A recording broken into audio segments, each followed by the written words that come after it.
Hello, everyone, and welcome to another episode of the Nothing to See Here podcast. Hi, it's Frankie. It's Hannah, and it's the second week in a row that I learned of major historical events from Twitter memes. And it's the second week in a row that I learned them from Hannah sharing Twitter memes with us. I feel like, am I the only one of us that found out before Hannah?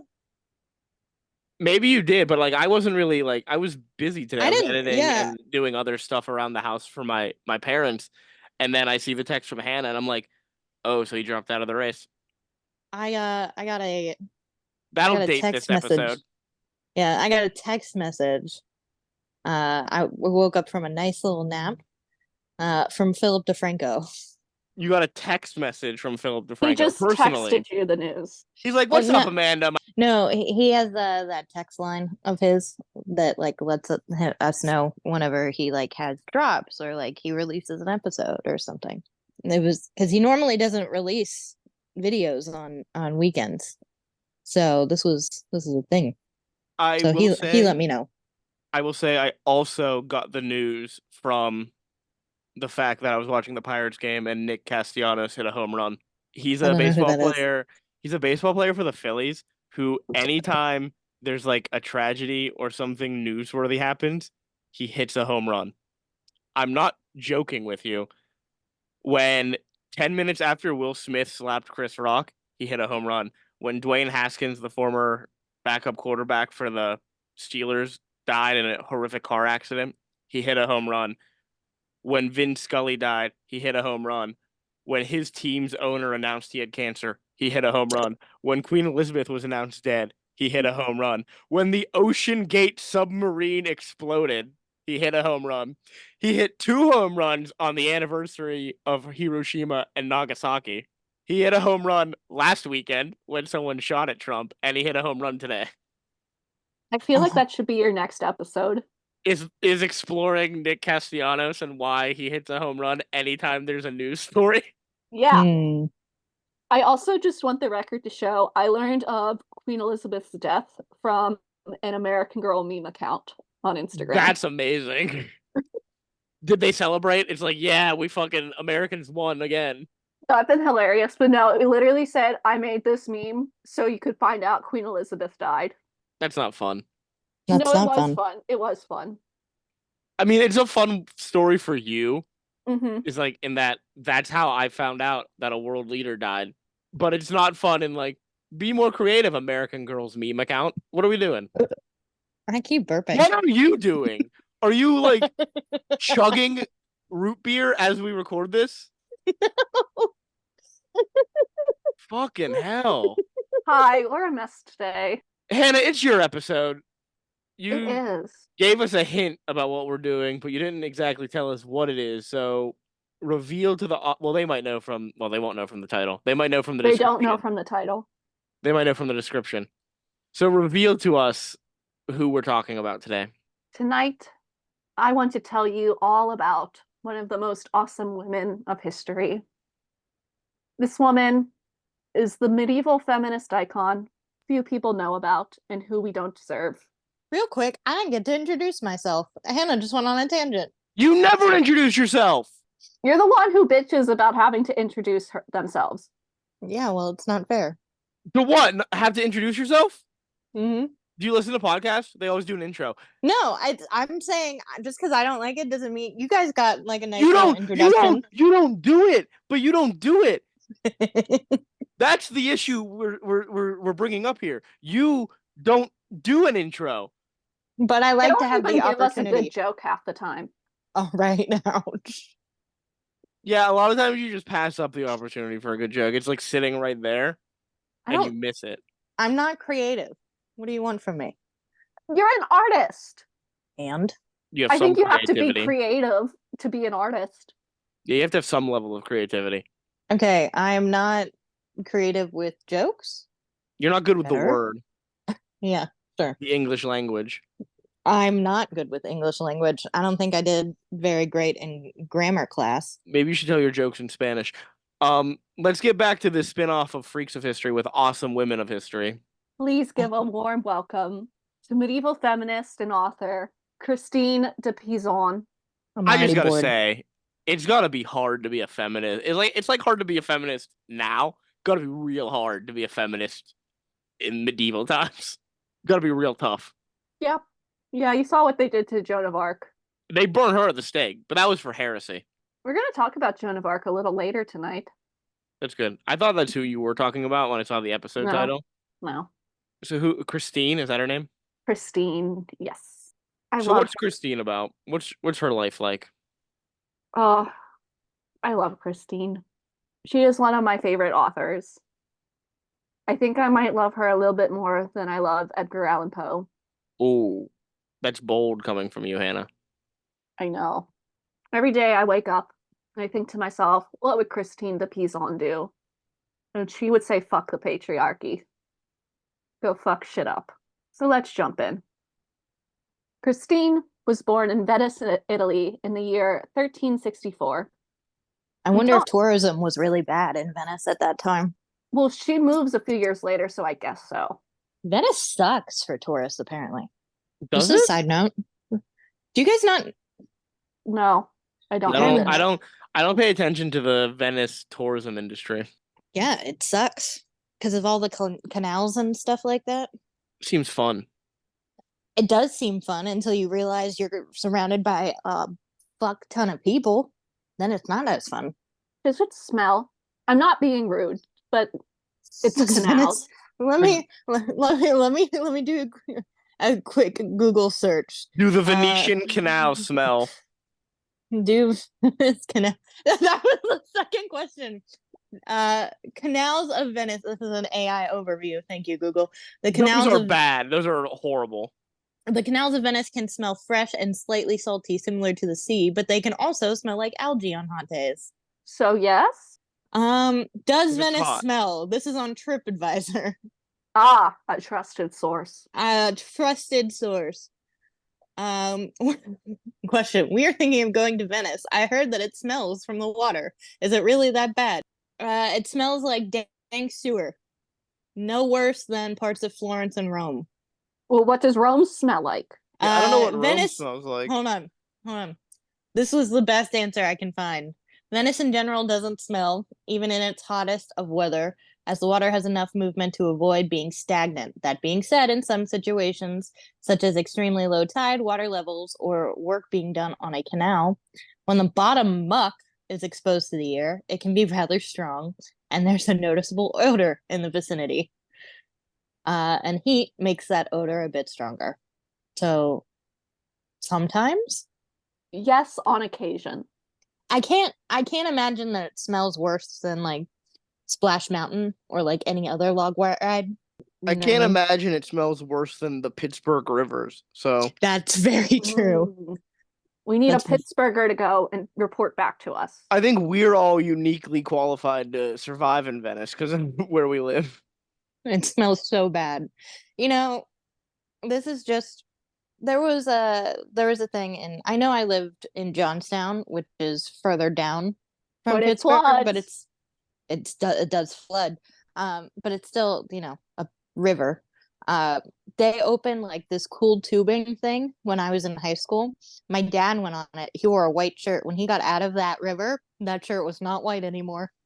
God, that's so gross. It was real gross. That is the recommendation I don't want. Christine was born in Venice, Italy in the year 1364.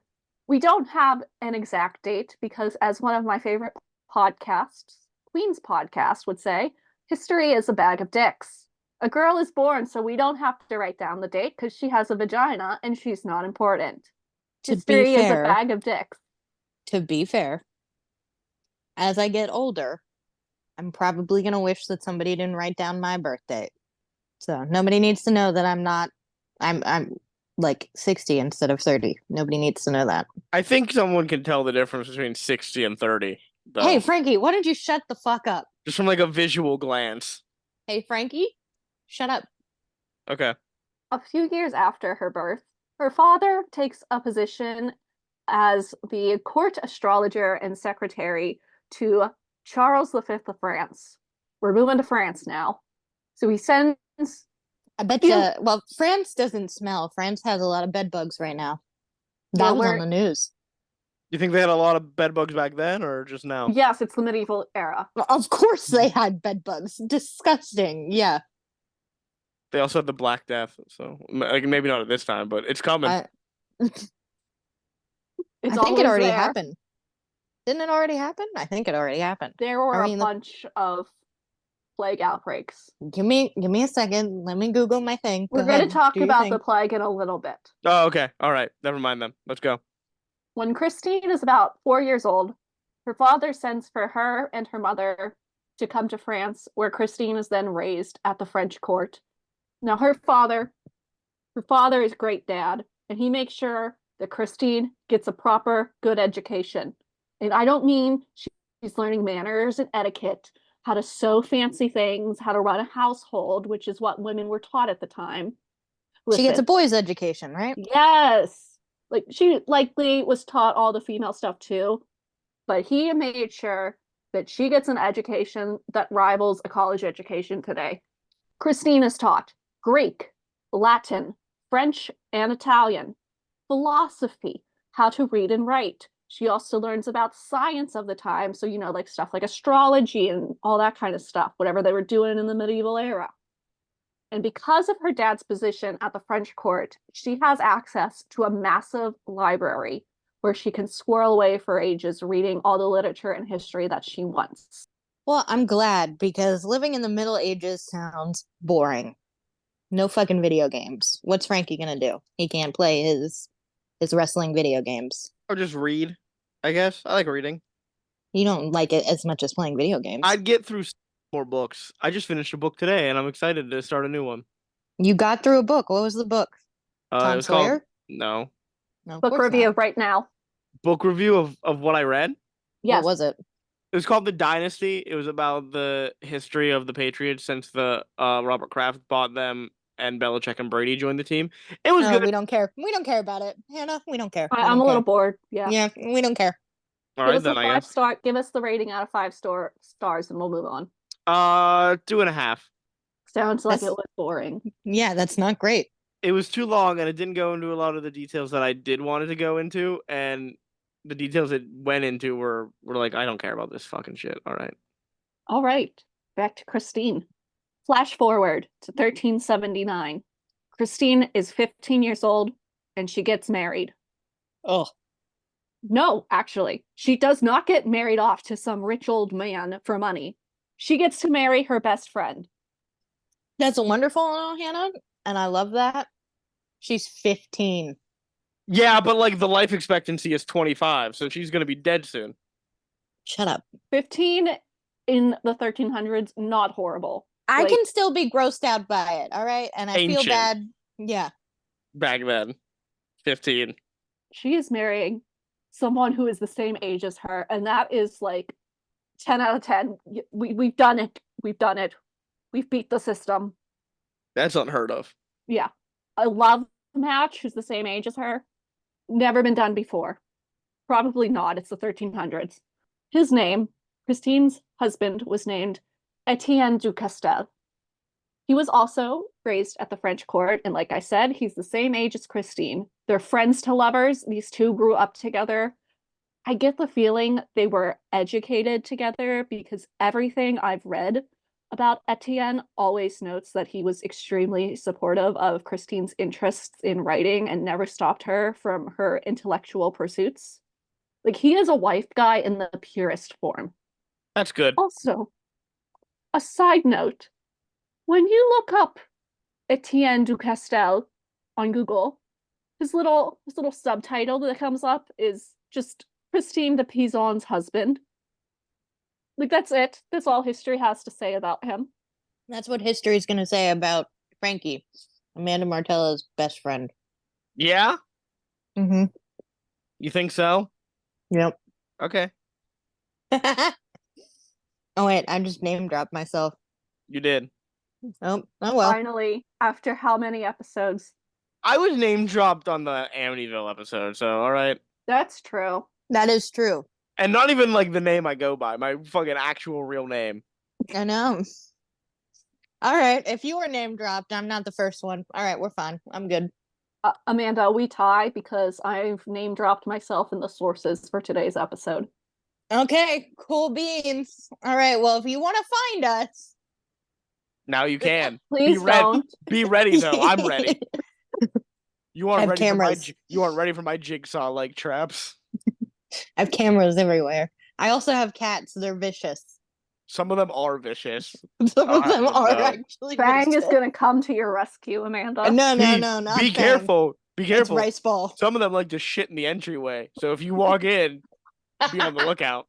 Hey, they haven't shit in the entryway since we moved. Yet.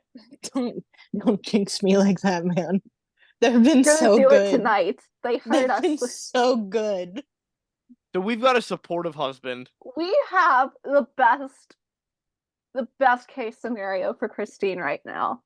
She's married to her best friend. And How does this turn bad? right now. Okay. He dies. Yeah. Oh no. We'll wasn't get to his expecting death in this. just a minute. Within 10 years of their marriage, they have either 2 or 3 children together. How many of them survive? 2. Well, sources can't decide on how many children these 2 had. When I was in college in 2016, and that's when I was first introduced to Christine de Pizan, I was told that she had 2 kids and she was also raising her niece. Today in 2024, I keep seeing more and more sources saying she had 3 kids. Thanks to historical records, we know for certain that this pair had 2 children because they're named. The possible 3rd child, if she had one, likely died very early on in life, and their name was never written down. Hey, if we're going with the 3, 2 out of 3 surviving back then, not bad. That's not bad. Yeah. So like we're still like best case scenario. Married to an age appropriate person, only have 2 kids, well, possibly 3 within 10 years of marriage. And 2 survived into adulthood. Yeah. I'm very sorry. When you said age appropriate, my ears auto corrected that to Asian, and I was like, "There's an Asian guy in France at this time." No, I don't think in 1389. Yeah, I didn't either, but that's where my ears can auto correct. But Well, also, I guess this would be auto incorrect. Auto incorrect. But also what? But also, in 1389, Etienne dies of the plague. That's the popular theory. We don't know exactly what he died from, but the popular theory is the bubonic plague. Just like Belle's mom. Oh my, no, stop that. Just like Belle's mom. That movie is not canon to anyone's life. We haven't even made it to the original. Yeah, we haven't watched the original good one yet, so don't bring this shit up. Emma Watson's mom. I can't believe that. With was it Kevin Kline as her dad?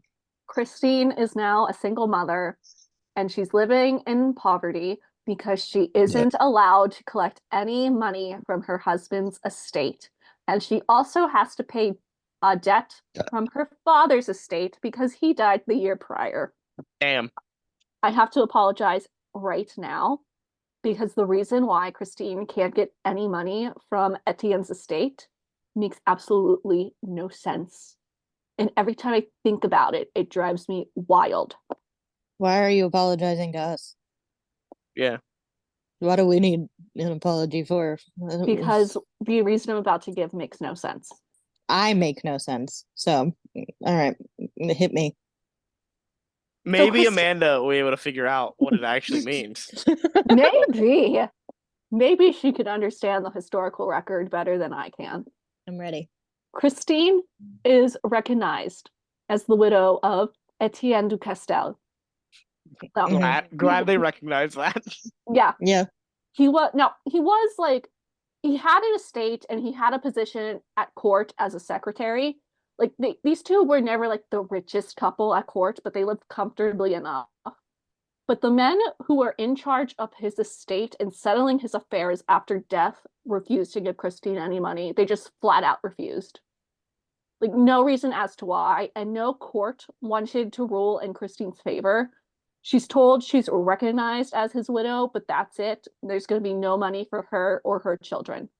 It's because the old guy who wanted to marry her is still pissed off. To quote Queen's podcast once again, history is a bag of dicks. I'm telling you, there was an old guy who was like, her, that 15-year-old, my wife. And then she married another 15-year-old, and he's like, what's this nonsense? And they love each other? Weird. Okay, fine, fuck you. Whenever he dies, I'm gonna screw you over. And that's what he did. A pretty good theory. I believe Thank it. you. Yeah. Thank you. Mark that down in the history books. Thank you. I think it's pretty good too. So what is our girl supposed to do now? Become She's an gonna assassin. write. She's She became an assassin. Is that what you said, Frankie? Yeah. She became a prostitute. I think she can make some good money as an assassin. Okay, we're in France. Prostitute. Okay, I heard three things: writer, sex worker, or assassin. One of those things is correct. It's the writer. Yeah. Yeah, we know it's writer because Yeah, I kind of we know she's a writer, but Yeah. that one's not as fun. I like the prostitute. Like the assassin. You would like the assassin. The assassin What is she gonna kill is people how with? when I write a biopic about Christine, I'm gonna say she was an assassin instead. So She I What is could, she gonna like- kill people with? can get it All right. like filmed. We're in medieval France, right? So what she does is she gets like really dressed up, like she's covered head to toe. No bit of skin is showing. And she Okay. captures a bunch of fucking rats. And then she just spreads disease to the people she wants to kill. Wouldn't she then also get the disease? That's why she's fucking fully clothed. She's wearing like a beekeeper suit. A medieval beekever suit. Hey, you Dude, know, those things are creepy looking. just Like the just Zodiac Killer wore. gonna put it out there. One of my favorite video games is Plague Tale Yeah. and Dishonored 2. Mm-hmm. And when you sick rats on people in both of those games, those people aren't just naked. They are fully clothed. Yeah, but their faces are exposed. They have some skin showing, and they're breathing it in. I'm saying she's got everything covered. She's a tactical assassin. They eat them from like the ankles. They start at the ankles and then Her ankles are covered. You're Frankie. Play a game. Those ankles of those people are covered. Some people had metal on their ankles and they still got dead. I'm gonna let you know right now the mechanics of that game aren't how history works. I'm gonna let you know right now. No rats are just gonna sick on people just because a girl says so. You don't know that. I do know that. Did you watch the Suicide Squad? That girl controlled rats. Movies. The mechanics of movies aren't accurate. Hannah, move on Hannah, before what did she I write? What did she drive. write? Yeah. Before I drive to Frankie's house and I strangle him You because can't he drive. also.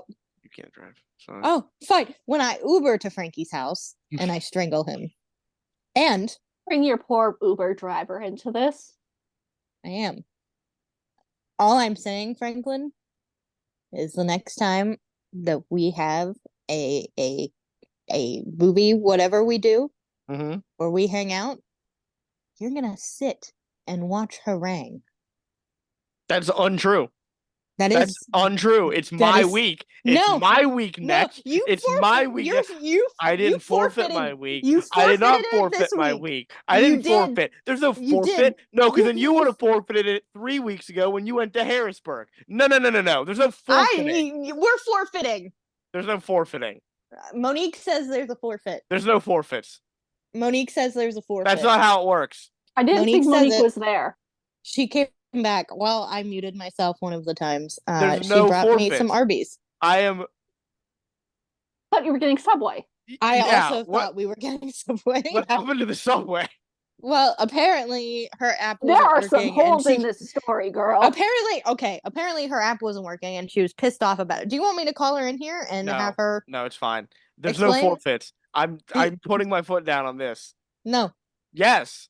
you abandoned me. I didn't abandon you. I had to do something important. I'm important.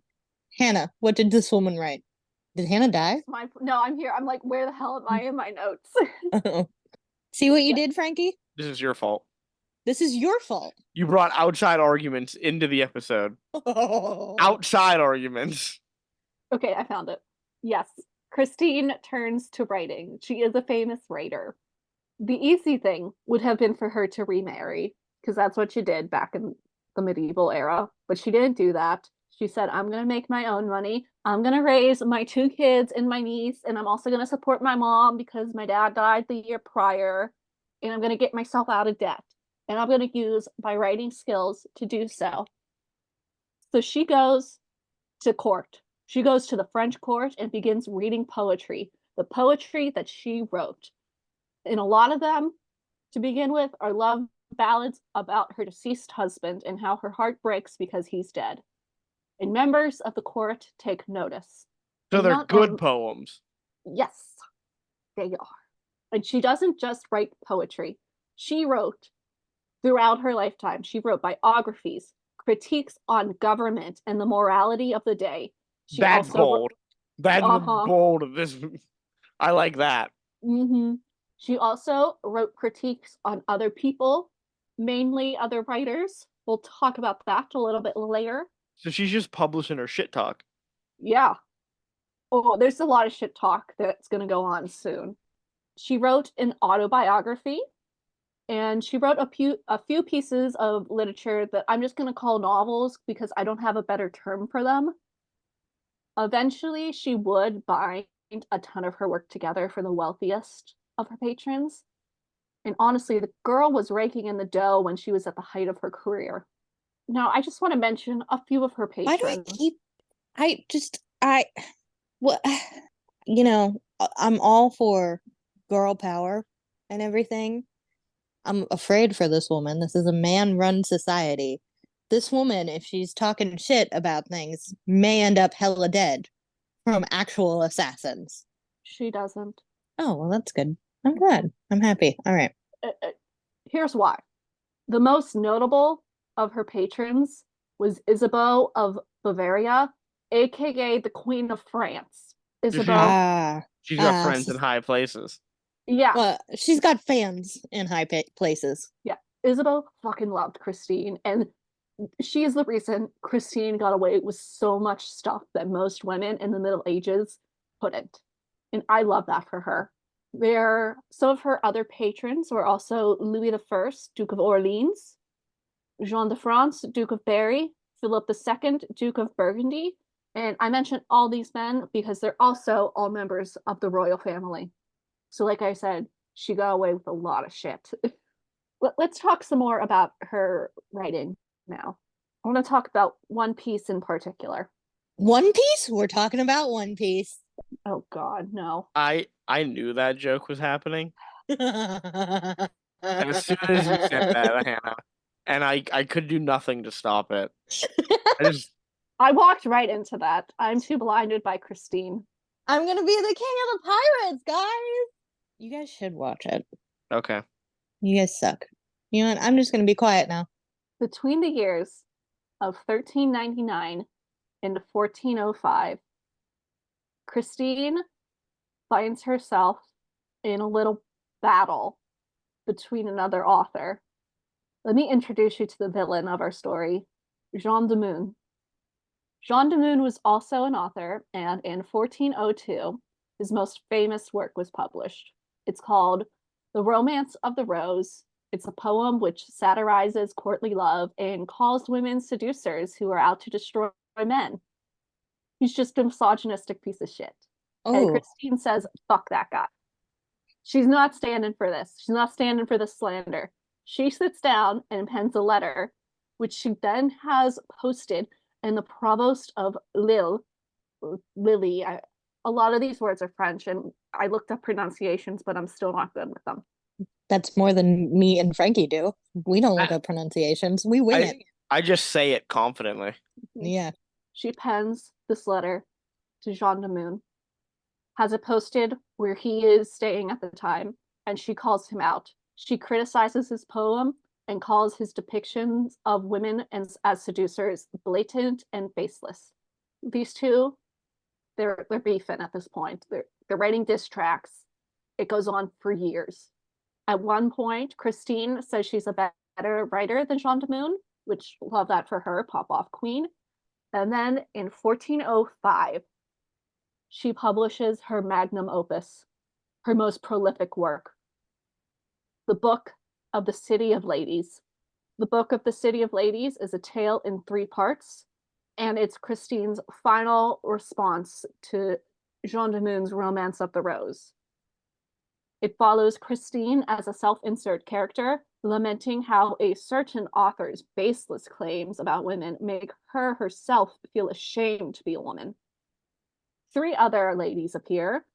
These women are Lady Reason, Lady Rectitude, and Lady Justice. Each of them leads one of the parts of the books and basically tells Christine and readers how amazing women are while naming impressive women of history. And while they do this, the four of them build a city for women to live in and be valued members of society. And in not so many words, they say, fuck you, Jean de Meun. All my homies hate Jean de Meun. How many homies do you have, Frankie? You two, I think that's it. Sasha doesn't count? Oh yeah, Sasha's my homie. Sasha's my homie. Katie? Levi, Katie. So all my homies hate Jean de Meun. What about Ryan? Yeah, Ryan hates Jean de Meun. Janine, definitely. Janine definitely hates Jean de Meun. Erica. Catherine. Catherine definitely hates Jean de Meun. Catherine hates, yeah. Catherine would fight Jean de Meun. Catherine would fight Jean de Meun. I'm gonna say my homie Carrie Gates. Well, your homies also hate Jean de Meun. Well, all of my homies are also your homies, aside from Gates and Carrie. Yeah. Although Carrie could be your homie. I've not interacted with Carrie that much. Yeah, so possibly. But yeah, I think my 2 homies, on top of all of our collective homies, all hate Jean de Meun. Hey, shout out to all of our homies. Also, I'm going to disrespect him even more. He doesn't deserve to be called Jean de Meun. He's John de Meun. Oh. Fuck you, John de Meun. Oh, yeah. Oh, that's good. Deanna beat you at your own game. She did. I'm impressed. I'm fine with that. Frankie's like, I'm a little impressed. I am impressed. I didn't even think of that. The moon, nice. Well, that's moon, what. No, duh. the moon doesn't deserve that. Just John. We can call him John Jacob Jingleheimer Smith. Nah, that's a cool name too. No, it's not.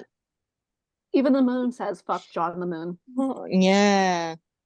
She's not standing for this man. So that's how I was introduced to Christine de Pizan back in college. It was the only piece of literature I read by her at the time. To me, the book of... What the hell is it called? Shit. This has to stay in. The book of... Wait, where is it? No, we don't get to cut that out. The book of Revelation. Yeah, we're talking about the Bible. And this is a Christian parenting. Bible. This is a Christian parenting contest. Podcast. Wow, we've lost it. Anyway. To me, the Book of the City of Ladies is a feminist war cry where Christine is asking you to stand beside her and stand up for women and recognize women as important members of society and not second-rate citizens. I know you two haven't read it, so you're just going to have to go with me here. You said the book title, and all I'm thinking about is The Ladies Who Lunch. The song. From Company? Don't know why. Yeah. It's kind of like a war cry song. I could see that. I'm actually impressed by you a little bit, Frankie. Because I knew Frankie a musical. Was a because you knew, yeah. Okay, he said this I'm a theater himself. minor. Yeah, you've said this numerous times. I'm barely a theater kid. They did Company at Sea. No, I had to go watch it, write a review, so that's why I know that song's in there. Gotcha. Once the Book of the City of Ladies was published, it marked the end of Christine and Jean de Meun's fight. No proper conclusion was ever reached, but if you ask me, Christine totally won. Christine would continue to write until 1418. At this point in time, France was in the midst of a civil war, so Christine moved in with her daughter in a convent. And quick theory, I think she moved in with her daughter because she was so close to multiple members of the royal family who were all on one side of the war. I think she basically ran away so the other side didn't get to her. It's That's neither smart. here. Yeah, it's neither here nor there. I have no evidence to back up this claim. That's just my thoughts on the matter.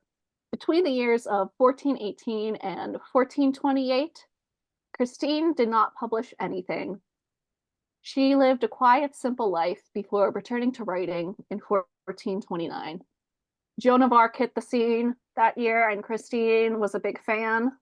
She wrote a poem titled The Tale of Joan of Arc, where she said Joan was someone who was prophesied by people like Merlin and Saint Bede. Like I said, Christine was a huge fan, probably the #1 Joan of Arc fangirl. In her poem, she calls Joan a gift from God because she showed courage that no one else would. She also said Joan is a victorious warrior and that Joan's victories are victories and glories for the female sex. The Tale of Joan of Arc was the last thing Christine would write as she passed away in 1430. She was either 65 or 66 years old. Honestly, ancient for the time. That's a pretty long life. Yeah. By the time of her death, she had published 41 pieces of literature that we know of. Her works range from poetry to biographies to political pieces to general prose. I wouldn't be surprised if there is more of her work out there that we don't know about or just has been lost to time. And that is the story and life of medieval feminist icon Christine de Pizan. She was instrumental in introducing feminism to medieval France by calling for equality and justice for women in her literature. Good for her. I love her. I can tell. I want to break out the Ouija board and talk to her. You have to do that in France, though. Yeah. Well, I guess I'm going to France. Do you? Here's I a big wouldn't question. I wouldn't do it right now. The Olympics and all that nonsense. No, Yeah, no. but Oh, yeah. here's a big question for you. Are you ready for this question? Here we go. Okay. Talking to a French ghost. Do you need a French Ouija board, or does any Ouija board work? Well, I think technically, I need to learn French. the letters of the alphabet are the same in French. Yeah. But, So I but think I need to learn they got French some then. like accent marks, right? On some words. They Yes. do. That's not on the Ouija board, the American Ouija board. Then we just add like a little notch, little couple of notches that are the accents. You have to add letters though, because not every word with an E has the accent mark. No, whenever you need the accent, you'll do the accent and then whatever letter the accent is over top of. Okay. See what I mean? That makes sense. That makes sense. Yeah, thank you. I think you should invest in a French Ouija board though if you want to talk to her. Okay.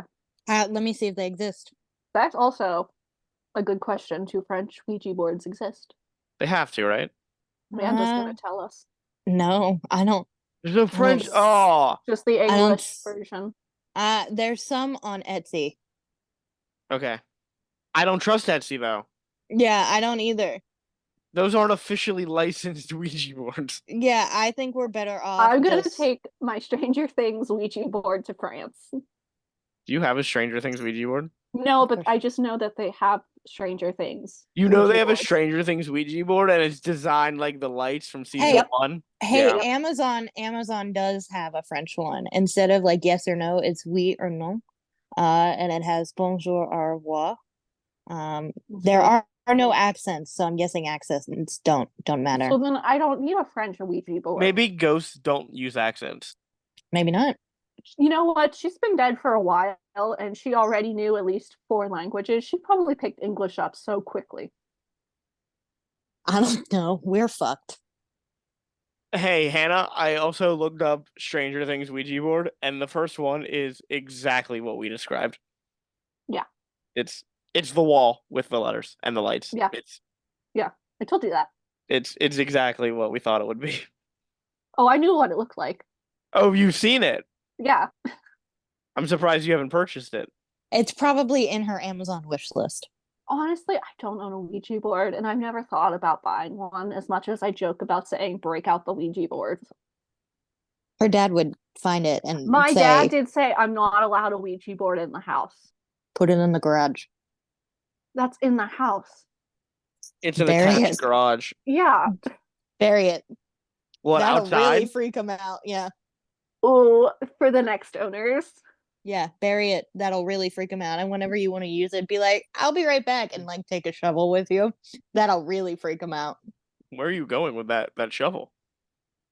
I'm getting the Ouija board. I'm consulting the spirits. I could just get a pendulum and call it even. I I'm have a speaking to pendulum. Christine. Yeah. Ouija I boards are have more a fun. call waiting. All right. Well, this was shorter than I expected. Yes, I had a very short episode tonight, but I hope you all enjoyed about learning. I'm thankful for that because I just fucking finished editing the Amityville episode. I'm trying to make it up to Frankie from 2 episodes of mine ago. To be fair, it's not the longest episode published, but I'm it is so the longest. disappointed. It is the longest raw audio file. I'm so disappointed. Let me guess. The longest one is still Doctor Who. Yes. Yeah. Hey, real quick. I don't know what I was gonna say. Never mind. Real I'll think quick. about it later. I got nothing. I got nothing for you. Real quick. Yeah, it's fine. I'm sorry. I'm real quick. sorry. I'm Imagine that. That's a debate tactic. You just go real quick, and you just sit there for silence. And everyone's like, "What are they gonna say?" And then she just burps. Yeah, it sounds like they got something important to say. Rips up huge burp. And of course, she has to say, ooh, vintage at the end. And it's one that smells too. I haven't said vintage in such a long time. What was I gonna? Oh, well, at least for your episode, Hannah, Frankie was around. My little death metal. I was around. I was around. I was listening. There was noise in the background. He couldn't talk. I was listening in. Couldn't say much, but I was listening in. And then I made comments when I could. Poor Hannah. What do you mean, poor Hannah? Hannah carried that episode. I thought you carried the episode by providing the information, but I gave color commentary. yeah. And Hannah did a great job doing color commentary. I can't wait to edit it and really focus on what was being said. Yeah, I don't remember what I said. I do remember you were making fun of the one guy, and then you found out he died, and you felt bad about that. Yeah, I remember that vividly. You were just like dunking on this man, and then it was like he died. Well, I was like, well, yeah, sorry. He rode the sewer slide. That was a funny moment.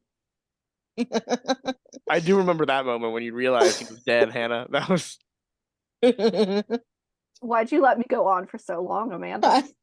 Because it was funny. You were making good jokes. You were funny. Yeah. Listen, and then he committed suicide. You and can, I went, well, you can dunk on dead people. We were dunking on Jean de Meun for like yeah, because he's a 10 minutes. misogynistic piece of shit. Yeah, so you can dunk on dead people. You don't have to always.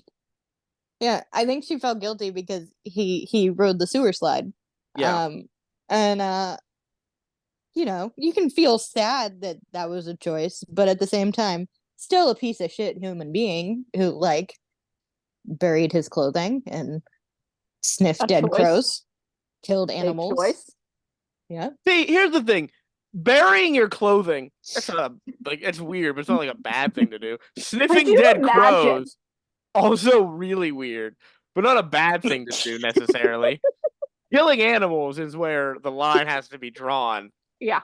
Why were you doing that? But like you can sniff a dead animal. It's weird, and I will call you out on that behavior. Like, why are we doing that? But it's not like inherently like bad behavior. It's just you probably shouldn't do it. I'm getting the red flag ready. Yeah, that's red flag behavior. That's a hint like, hey, something might be up with this person. Not to mention, they toss pig heads in their mosh pits. That one's bad too, because that's disrespecting a corpse. Even if it is just an animal, don't disrespect that animal's corpse. There's nothing disrespectful about a sniff. Hey, I hope you're enjoying Frankie's commentary from an episode that like 2-3 weeks ago? Yeah, I'm now providing commentary 3 weeks late. What else piqued your interest in that episode, Frankie? I don't remember anything else.